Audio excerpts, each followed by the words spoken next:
Heditaɓe sudu Kode Radio International Abuja. Assalamu alaikum wa rahmatullahi wa barakatuhu. Barkamin hande barkamin oftugo hadar Kode Radio International Abuja. Iga do lamorde leydi Nigeria. Kode Radio International Abuja don wadda na kubaruji ere fotoji iga lesɗe fere-fere dar duniyaru. No mita taffantati ego o iga jamdi je tati yawgo je tati ereta wakatira Nigeria Kamaru e Chadi indi an Khadija Usman Aduwari taskiti fodongo on taskaranci amin di hande yalande alarba aranda kubaruji duniyaru di hande hautaje Ibrahim Iromadake.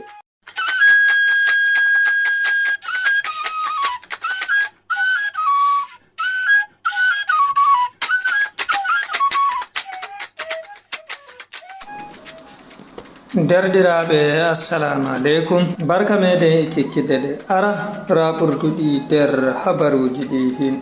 hande ɗum fuɗɗi hoccuki hijjoɓe Najeriya yaki leydi seninde ɗum fuɗɗiri gallure kabbi agal police en diwal Kano andini nanguki derkejo cuñuɗo hite nder wonde julirde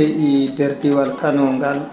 dental Hezbollah andini fiɗuki malfe yaki dow tilde golande Israila tari leydi Syria.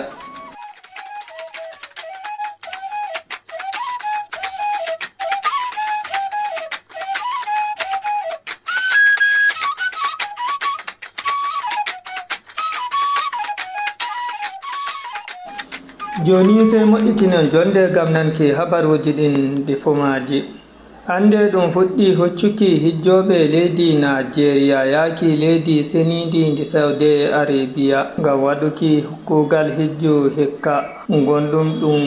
dargalle nder dargalle Islama jowi ɗum fuɗɗi hoccuki hijjoɓe ɓen hijjoɓe diwal Kebbi law horejo hukuma hijju nga Najeriya Jalal Ahmed Arabi hawtande woɓɓe nder ardiɓe hukumawa ngam hawtande icukko malla ballo horejo laamu leydi Najeriya Alhaji Kashim Shettima yaltiri dandal piroje Sa'amadu Bello ngam laarugo ummaki hijjoɓe ɓen yaki leydi senindi hijjoɓe temeɗɗe nayo no gasi jowetati yebre arandere ummi gila dandal Sa'amadu Bello wongal wuro Kabbi yaki leydi senindi bo iɗum seka ummaki pirowal hijjoɓe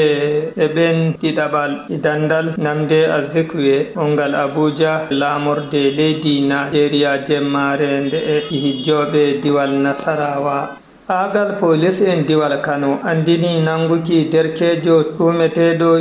junyanki juuloɓe nder wonde julirde hite habaruji ni gila wuro Kano ngon wi'i yimɓe ko yowni 30 maayi ɓawo goɗɗo sukajo maɓɓiɓe nder julirde nden wakkatire ko ɓe julata julde subaka to gelle Laraban Asabawa nder hukuma famara Gezawa to o meccani julirde nden nebbam petor jam o junyani juuloɓe ɓen hite wonɓe nder julirde nden bolwanowo itana hukumawa police en diwal Kano Sifi Abdullahi Haruna Kiyawa wi'i ɓe keɓi nasara nanguki derkejo on biyeteɗo Shafi'u Abubakar marɗo duuɓi 33 wadduki joni yimɓe no gasi nayo gulɓe nyawtordu ngam yesnuki yonkiji maɓɓe to ni o woytu habaruji ɗi ɗo warana on iga Kode Radio International Abuja lamorgo leydi Najeriya on mbawai heɓuki habaruji Kode Radio ha Facebook amen Kode Radio ima channel YouTube amen Kode TV nonnon on mbawai ɗaɓɓonmin ha dow Telegram www.t.me/Kode Radio Radio Garden nonnon on mbawai heɓuki Kode Radio ha matotiral internet amen www.kode.net horejo no laamu leydi Gabon ɓoymajo Ali Bongo nasti tikere nyamuki anko e ɓiɓɓe maako ɗiɗo ngam holluki mettol ɓeram maɓɓe dow hallende e toñaki kiɓe mbi'i laamu leydi ndin e waɗana yimɓe saaro Bango on bano lawyajo maako andini nder lewru augustaru rowani ni konyanko'en leydi Gabon hippi malla tuccini laamu Ali Bango balɗe seɗɗa ɓaawo timminki cuɓol leydi ndin golluɗo wi Ali Bango on heɓi jaalorgal dental Hezbollah ngal leydi Lebanon wurtini andinore yaruki kippol malla piyanɗe dow sangere konyankoyen Israila wonde tilde Golan nder leydi Syria nde Israila din teti suudu cakol habaruji ndu telebijin Almayadin wondu leydi Lebanon hokki habaru ɗum ƴewki Hezbollah en ɓen sakkini malfeɗe ngala laɓangal sappo yaaki tilde nden ngam werguki sangere konyankoyen Israila wonde igamaire Israila ndi rokkata umrore yaruki piyanɗe nder lesdi Falasinu ndi Israila din teti ɗum fa'i e firaministajo leydi Slovakia yaaki nyawtordu o anda to hoore maako woni ɓaawo ɗum tefi halkuki mo jami'en rento leydi ndi wi'i horejo gomnati Slovakia on Robert Fico faadi e maako nyawtordu ɓaawo goɗɗo fiɗimo e gelle handiloba cuudi cakol habaruji leydi ndin wi firaministajo leydi ndin hawri e ummaki hakkillukin to seɗɗa ɓaawo timminki hawrinde e minista en maako e wuro handiloba lawni hukumawa police en leydi ndin wi'i nangi tumeteɗo e tefuki halkuki firaministajo leydi ndin keerol habaruji amen ɗi jemmare nde wonɗon e gondon e taskaramji amen luttuɗi dow darnde Khadija Usman Aduwari surguɗoyan e moɗon mi Ibrahim Romodake mbiyami on gonde e taskaramji amen luttuɗi mbalen jam.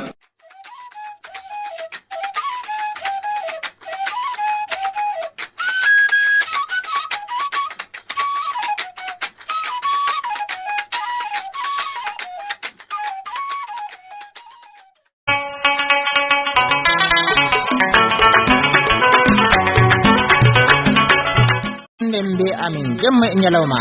ton gostoro be gumbar radio man domi taadi 49 der Abuja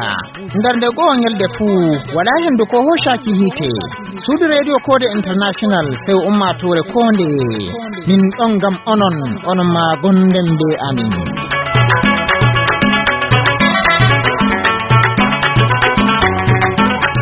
Dar taskaranci amin e hande aran da taskaranci de yewtere ko fillitande dingiral rewɓe Minati Diallo tedduɓe heeɗiɓe RFI fulfulde on jarama bisimilla mon e yewtere men dingira rewɓe dow RFI fulfulde toɓɓere yewtere nde hande ana haala holno ɓe rewɓe mbawiri moƴƴinirde gurdal muɗum en caggal ceergal dewle maɓɓe hol caɗele ɓe gondi holko woni alhaali ɓe rewɓe e worɓe caggal ceergal dewle maɓɓe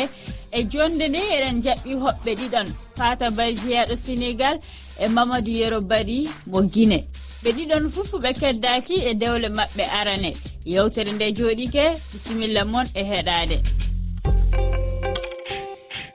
en puɗɗiran heɗade jiyanɗe mon ɗe gadduɗon e tonggode amen WhatsApp. Assalamu aleykum a salminama juurama a weltanama no fewi machallah min koye dewgal gonnomi mi divorcé e joom gallam e hayseno muusimi yemi ko Allah waɗi hayseno muusini mi yiɗano ɗum min kan jinnomi ko dewgal sam woni hen ha mayde mais mi ƴeewi ko Allah waɗi kadi ko muñal tan ala ko wawa hen kadi ñagotomi yimɓeɓe kadi no fewi yo gartir hakkillaji mumen no fewi rewde Allah e jokkude enɗam e suturo e ɓural saabu joomgal ma sa wonde mum fof ko sutoro tan foti wonde hakkude moɗon hay son certi ko suturo foti wonde hakkude moɗon saabu min o joomgallam oɗo min certi hayso min dañji probléme aji eyyi saaha omo noddan saaha mbeɗa noddam mais mi andi hunde gasi tan kadi ko ɗum Allah waɗi e kadi neɗɗo so yeehi ha dewgal ngal ɗo serti hen so naate dewgal gongal kal caɗele gonnoɗe hen fof mbe sikki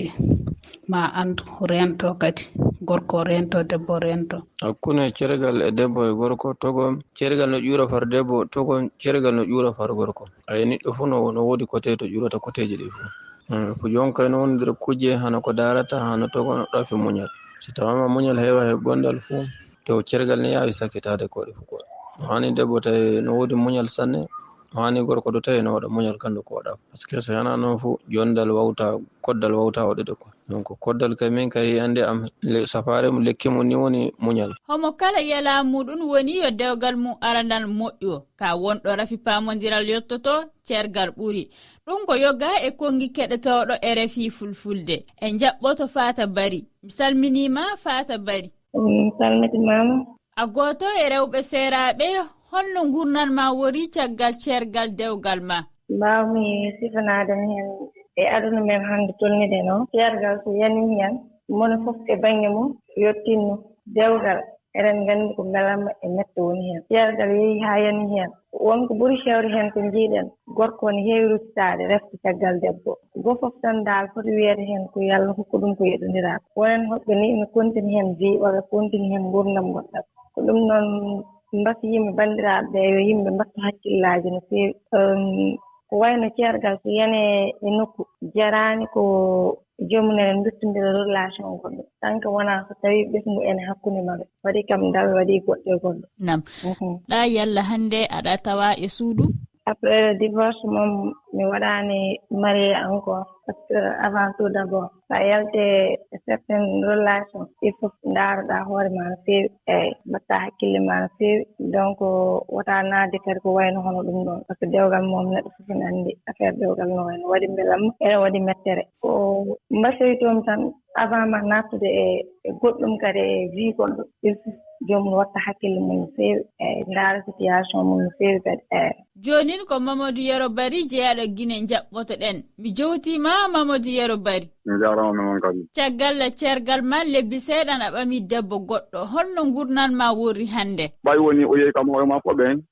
moi si resté min kam mi lotti ka suudu ka amen ɗon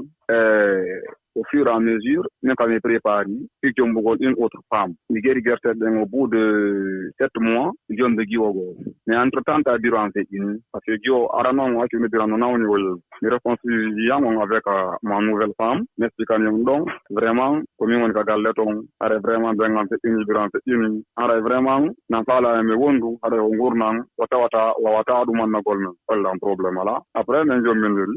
mawɓe jiwara noon inwomi jontude ɓiɓɓe maɓɓe on indi probléme ala mi jonitiɓe ɗum ko kawuraɓe amen jontuɓe ɓiɓɓe maɓɓe on bon actuellement kono oɗo ça va probléme ala hakkunde amen mo respectilan mo yiɗilan lan yiɗimo mo heɓanilan ɓiɓɓe jowo avant komin haɓayno hari mi sustayidemo yeeso an haray toujours ɗernande mi choki mais actuellement c'est comme si on ɗon min fottali ha hande par ce que o arɗo ɗo mo ɓuttillan ɓerde nden nenno ɗum ana hollita oɗon beldi oɗon pamri oɗon gadda oɗon ittida kala komin mannoto min ƴettida décision on ensemble probléme ala hakkunde amen rien du tout oɗo ha hande min haɓali ɗumgol ko haɓugol façon gonto non wartude ma Fata Bari ko ɓuuri hewde fof so dewgal yalti ñiŋe ana fawe e debbo kañum e gorko o fof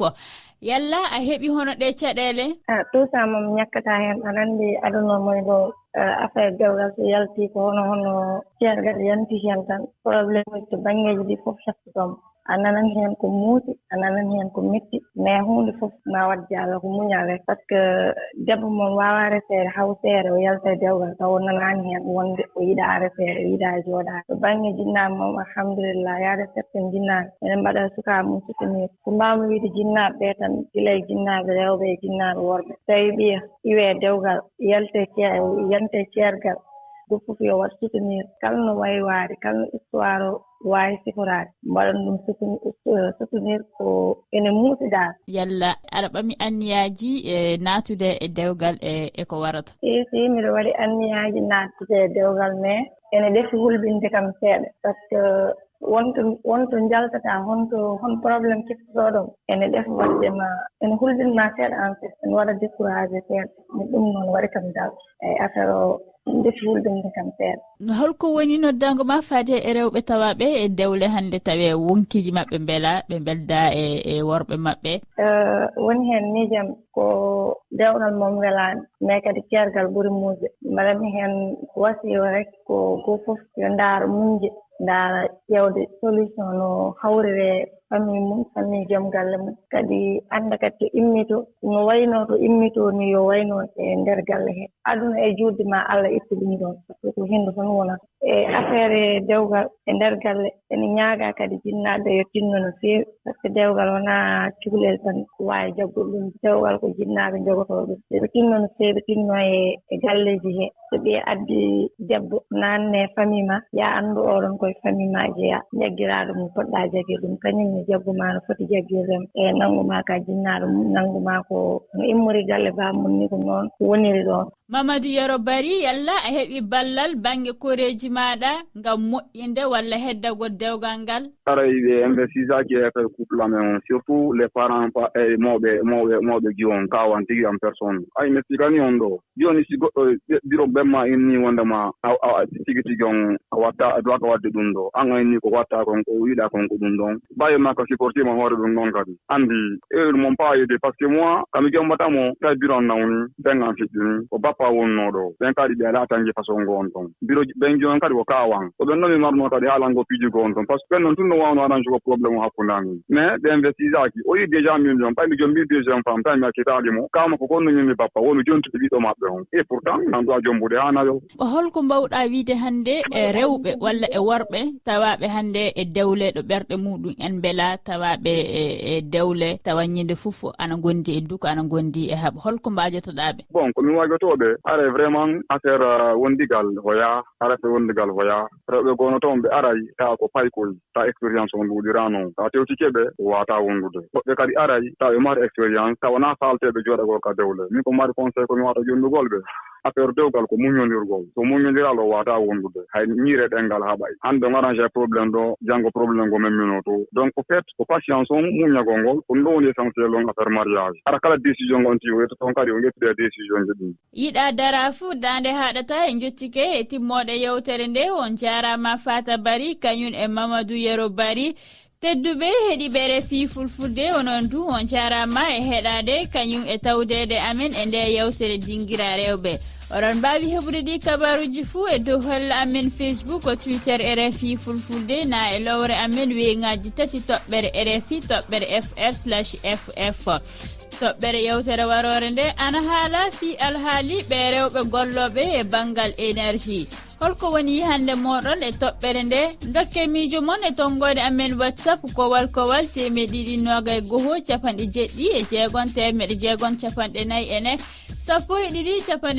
1 on jarama. nde yewtere nde keɗiɗon ɗo fillitade minon ka wala ko min poti min mbiya ay on arti on timmini kode radio international kam sey yettore tan sey yettore Allah accu on Allah wallu on Allah hawtu hoore meɗen Allah wallu ɗemgal fulfulde be pulako.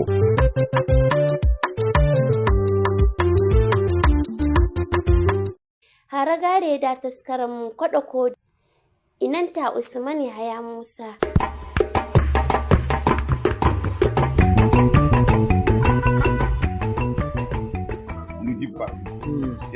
e jotta kam nde dola balɗe caliɗe dola doƴƴi ha ma warti 1,100 to ɗon kam ñamdu man du jippi amma jotta kadi bo dola gan nga waɗi 1,100 ko hay goɗɗum kadi ma ñamdu man du fuɗɗi waƴƴugo kadi bo to ngam dalila e jotta woɗɓe feere kam ko kuje maɓɓe wala ko yaali ɗum ɓe dalama hamɓe ma ɓe ɗon ɓaroro dala man a yi'ata bana yimɓe man bo hamɓe fuu ɓe koynanta ko'e maɓɓe ko ɓe keɓi bososoylel seɗɗani te kamɓe ɗo ɓe jamtina ɓe ɓesda jotta goɗɗo feere kuje mum wala alaka be ceede lesɗa yaasi ɗo ko seɗɗa to amma sey o ɓaroro ɗum na lesdi yaasi ɗum waddete na ko ɗume ha nder ɗo ɗum remete ko noyi ɗum lambuji ko ɗum kujeji keɓete ɗum nder gese men jarne ɗo ni amma sey o ɓaroro saɗirma kujeji ɗiɗo hanko ɗo sanna ɗum ɗo noon mbi'anɗa ɗum non eɗo ka ba haala ko mi yewtino nane to kare ɗo nde Nigeria ko remanɓe haa ɗo ko kare irin ɗume ma to saɗugo dola ɗon ay ko nandi campaneji joɗo ɓe soray so wombita ɓe soray ɗuma omo sabulu goɗɗum kareji kala wala ko wala to hanjum goɗɗo demanɗo ha kaywe fuu to waddi kaya muɗum to tawi kaya ɗo saɗi hamɓe ma seɓe ɓabda faraji kare maɓɓe sawa'un ɗum waynaɓe sawa'un ɗum remanɓe sawa'un ɗum ɗume ma to ɗo watta to ɓe ngari ɓe tawi dola waɗi kare waɗi nder ɗum hamɓe maɓɓe wiyata ɓe sorata kare maɓɓe buutu nda bo kare maɓɓe no hawtayi e dola ngam kare ɗon nder leddi ɓe ndemata amma saɗugo kare ɗe dola waɗini hanjum hamɓe ma ɓe saɗirta kare maɓɓe e jotta kam dola ɗo bana ngimami no yewtimi arande dole Nigeria nasta BRICS oto BRICS ɗo bo ɗum leɗɗe on hawti ɓe giɗi yewugo dola ɗo ɗum tori duniyaru gaba ɗaya dola nga fitini duniyaru gaba ɗaya e jotta kam ɓe giɗi ɓe gewa dola min ko mi hokkata shawara gwamnati ni gwamnati ɗo nga habda nga nasta BRICS e ta ɓe dasa koɓɓe sam ɓe habdata ɓe nasta BRICS ɗo to ɓe nasti BRICS kala leydi fuu naftira e ceede muɗum kadi ma ɓe sora nyebbam nder naira kare leɗɗe yaasi ko kala leɗɗe hawti e BRICS fuu e ceede muɗum no naftirta ɓe to ɗo waɗa daraja kare ko andi fuu saɗirma ɗo fuu ɗum ustay inchallah to modibbo nde haala saɗirmaji bolweten ko ndey nden en andi bo kala yimɓe fuu ɓe ngoodi wakkere maɓɓe waynaɓe remoɓe fuu woodi ɗo mballa ka handi ɓe dokka yimɓe ɗiɗo ɓe nde ɓe dokki wallinde maɓɓe handunde fuu a tawan yakeji canjake demowo ko waddi mballa muɗum gaynako ko waddi mballa muɗum ɓilumo ko waddi mballa muɗum a tawan yakeji man ko ɗum ɗon nder saɗirma a tawan hoytare seɗɗa heɓama ngam man sawariwol ngol e dokkata nden ɗume noddititta waynaɓe be remoɓe ngam nane a memino haala fitinaji nden fitina do en andi waynaɓe be remoɓe fuu ndey fuu e kaɗon ɗum ɗon do nder ko haɗata nyamdu man feecago ko mbi'anɗa ɗum assalamu aleykum wa rahmatullah komi hokkata shawari dow waynaɓe e remoɓe ni hande no waɗi waynaɓe ɓe torata waynaɓe to wala burtol wala hande to ɓe gomnati waɗi burtol ɗon ma remanɓe ɓe ngaray ɓe sukka burtol yo to goɗɗo hoosi burtol kadi ma sey wara tawa gese himɓe to ɗum waɗi sey ɗum waɗa haɓre ɓaawo ɗon kadi bo to goɗɗo wari ruumi ɗo to o seeɗi nokkure wonde to o witto e ma sey o wara o tawa ɓe feƴƴi pellel ngel goɗɗo remanɗo wari feƴƴi ngam andi to andi ha nayi ruumi to o remi toon o heɓay bote ay ɗum waddata o kaɓe be rikiti nayi bo to ruumi to ƴaawi to ɗi gittoye haa ɗi ruumi noon ɗi wittoya ɗi ngara toon kadi ma to ɗi ngari ma ɓe tawa gese yimɓe ɗum ɗoni waddata kaɓe to ɗum waɗi kaɓe e to fulɓe hamɓe to roto kadi ma ngam fullo o wala hunduko to fullo o anda looya to ɓe gese ɓe jamnay dabbaji ɓe waɗay ɗum asar dabbaji fullo asnata ɓe mbaray ɓe piɗay dabbaji muɗɗum goɗɗum ɓe hañum ma ɗum warta e ma ɗum ɓe waran ɗum ma kadi ma ɓe hawta ɗum e hukuma nde hañum wala hunduko to ɗum ɗo waɗi komi hokkata fulɓe ni ɓe ndayo rikici ɓe ndayo fitina to ɗum waɗi fitina ɓe jamata hamɓe ɓe ñamata ceede kadi ma hamɓe ɓe jawanta asar to gomnati nga mbumga hanga ba nga yiyanta fulɓe nga wallita e remanɓe ɓe hokkanɓe ceede ɓe gokkata waynaɓe ceede kadi ma to shawara komi hokkata gomnati ni to demanɗo woodi bote duranɗo ma noon woodi bote o waddi ñiiri o kuma waddi haako li'o e ɓe fuu maɓɓe ɓe ngoodi ayi dabbaji ɓe maaji ɓe laral maaji ɓe gatta paɗe but e soja yo ɓe naftiray ɓe laral man kusel ɓe gadda kusel nder luuɓe taƴo nder luuɓe nden ɓe gadda kosam ɓe gadda ñebbam wala ko wala nagge barka mari to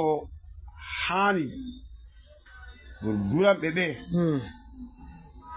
ngatanaɓe hakkilo sosai hamɓe ma ɓe ɓiɓɓe ladde ɓe ɓiɓɓe leddi ɓe ɓiɓɓe leddi ɓe fotay ɓe kusan takkuma duranɗo ɓuri demanɗo ma kadi ma to ɗum laari ngam to wala konal ngesa maɗa no nafata watay to a yi to ɗo mi hokkata gomnati shawara kadi ma ɓe mballita duranɓe ɓe gokka ɓe ñamale sosai ɓe ekkitina ɓe yani iri durol zamanuru fa ɓe kosa ɓiɓɓe maɓɓe kadi ma ɓe gukka ɗum nder makaranta nomadic education ɓe waɗa bostin maga mana ɓe umminam nomadic education to ɗo mi yiɗi nden bo to ɗum kaɓe wari ta ɓe jingo marɓe ndeme non ɗum shawara ka Shehu Usmanu hokki fulɓe non to gam man hani ɓe jaha dow ɗatal man haandi ɗum sendo to ɗum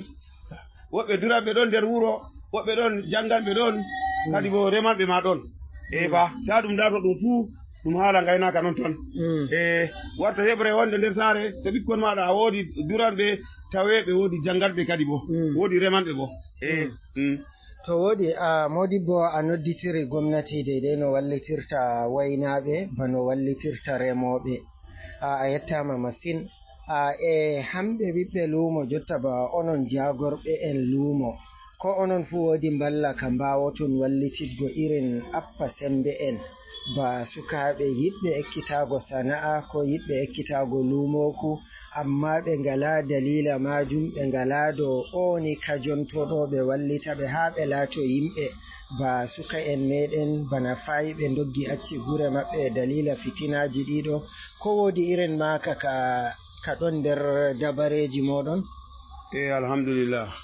nden no woodi zamanuru ɓe ngaɗino school on wheels o school on wheels ɓe garayno ɓe pita dereke en no makanikanci plomba engineering an kam wala ko wala to amma jotta ɗum laamu siyasa nde wari nden no ɗum laamu soja nde laamu siyasa wari sai ɓe jejjiti ɗum gaba ɗaya e jotta kam ɓe naftira sukaɓe haro campaign to ɗo waɗi nden bo campaign de ɓe gokka ɓe jaray waɗanɓe campaign to ɓe jaray kwayaji wala ko yarta ɓe gaɗa bononda ɓe guykina ɗo waɗi sukaɓe yinnaɓe ɓuuri ɗuɗugo nder ummatore nder leydi to ɗo komi hokkata yimɓe siyasa ɓe gora haala political talks irin ɓe ikomak ɓe giyata ɗo to ɓe mballita ɓe nden bo ɓe pita ɓe haala luumo ko haala sana'a ngon ka ɓuray so mi yiyata to woodi e ko woodi ka giɗɗa yottinango yimɓe be dow ummatore luttunde ka mi watay ɗum nder ƴamol ngol ɗo to ko mi yiyata yimɓe ni alhamdulillah wato jotta kam yimɓe ɗon nder bone bo saɗirma ñamdu goɗɗo sey ɗum ko moye marɗo fuu waɗitamo mara kana muɗum ɗo mi yiyata yimɓe jotta kam en ɗon nder saɗirma sosai en goodi keddiraɓe en goodi bandiraɓe en goodi sobiraɓe to ɗum hawto hoore sey ɗum enɗotira kadi ma ɗum enɗotira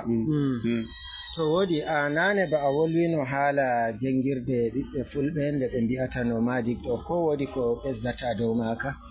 alhamdulillah nomadic ɗo jotta nga waɗi wik wato nga wara sembe ba nane no nomadic ɗo ɓe koosay woɓɓe tokkanno ɓe fulɓe ɓe jangina ɓe amma jotta fitinaji wari nasti o jangirde man nde wala jotta kam ko haɗi nomadic ɗo ɗum fitinaji ɗuuɗi to fitinaji ɗo to ɗum Allah ɓuri andugo nde ɗum timmata ɗum bela ɗum ragare duniyaru wari anda to ko shawara ni nde ɗum warti nomadic ɗo ɗum wala ba kala marɗo ɓiɗɗo fuu habda jangina ɓiyu renata sey to gomnati wari walliti kaza kaza a'a ta daru kadima nasi ko maɗa makaranta gatta no gatta fu o heɓani o janga o fama goɗɗum ɓuray wato ɗum ɗon nder ko soƴƴata sababuji e fitinaji peƴƴotoɗi ɗo inchallah ɗum ɗon to goɗɗo jangini feri to goɗɗo jangini na jangirde no haɗete waɗgo ko hanayi to a waɗay goɗɗum ma a numay yo waɗum ɗon to woodi a heɗititoɓe larango wakkati waɗi ha ɗo min ballinta taskara ka e modibbo am keɗitiɗoyam acci cugle muɗum e zarfu muɗum fuu notaniyam jomirawo barkiɗinamo barkiɗina andal maako nden wallitamo deidai no o wallitirta ummatore ɓe wallinde hukumawa suudu radio a yeddama usman yahaya musa bandiraɓe fulɓe fuu e fuɗo en gaddira gare taskaranci amin ɗi hande mo ittiɗo taskaranci amin ɗi hande ahmad araf abubakar azarai kawtiɗo taskaranci amin ɗi hande ɓiliɗo yargo ibrahim iroma dake a jarama ibrahim iroma dake inda yan khadija usman aduwari wi